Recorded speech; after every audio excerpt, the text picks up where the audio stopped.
դե ճակատագիրը, ասում է մարդու ճակատին ինչ գրած է, էդ էլ կլինի։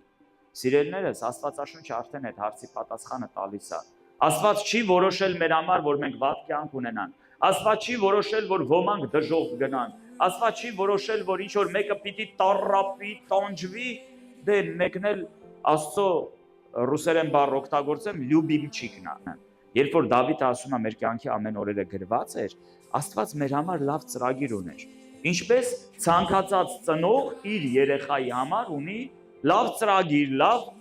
ձգտումներ, լավ ցանկություններ, լավ ապագայա կամենում իր երեխայի համար։ Այդպես էլ Աստված չէր կարող իր սիրուց, իր բարությունից ելնելով ինչ որ վատ բան կամենար մեզանից որևէ մեկի համար։ Աստված մեզ կանչել էր, Աստված մեզ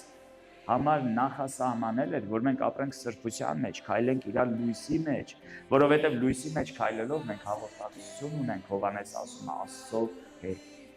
Ահա ինչ էր ուզում Աստված։